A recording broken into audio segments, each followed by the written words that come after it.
Assalamualaikum warahmatullahi wabarakatuh. Hari ini saya akan melakukan Student Enterprise Program, iaitu SIEP CFT 4112.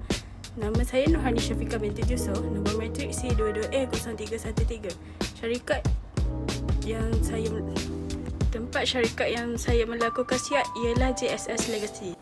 Student Enterprise Program iaitu SIEP ini telah dianjurkan oleh UMK. Pelajar perlu menjalankan tempoh latihan praktikal selama 14 hari. Saya telah menjalankan SIEP ini di syarikat JSS Legacy, iaitu sebuah kedai makan JSS. Tujuan SIEP ini adalah untuk memberi pendedahan kepada pelajar berkaitan dunia keusahawanan dan pengurusan perniagaan.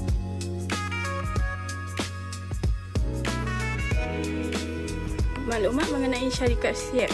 Syarikat JSS Legacy ini telah ditubuhkan pada tahun 2019 dan telah beroperasi selama 6 tahun. Syarikat ini telah berdaftar di bawah Suruhanjaya Syarikat Malaysia, iaitu SSM.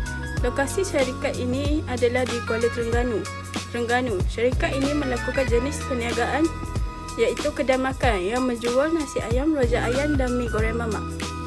Seterusnya ialah kenapa syarikat ini sesuai untuk melakukan program SIEP. Syarikat ini sesuai kerana ia memberikan peluang kepada pelajar untuk menjalani dan mempelajari sendiri pengalaman berniaga. Selain itu, belajar cara menguruskan perniagaan. Selain itu juga, pelajar juga dapat mempelajari operasi perniagaan secara lebih praktikal dan mendalam.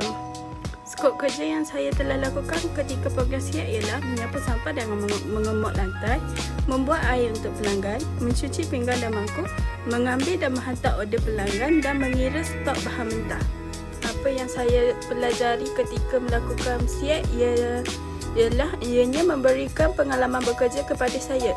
Sepanjang tempoh 14 hari mengikuti program ini, pengetahuan saya tentang perniagaan lebih tinggi dan mendalam. Selain itu, saya juga belajar untuk menjadi seorang yang lebih bertanggungjawab dan menepati masa. Kesimpulannya, program SIEP ini memberikan pengalaman sebenar kepada saya berkaitan dengan dunia perniagaan. Selain itu, saya juga dapat memahami operasi harian kedai makan ini. Selain itu, ianya juga dapat meningkatkan kemahiran komunikasi, pengurusan dan keusahawanan kepada saya. Akhir sekali, JSS Legacy ini memberikan pendedahan yang berguna sebagai asas kejayaan masa hadapan.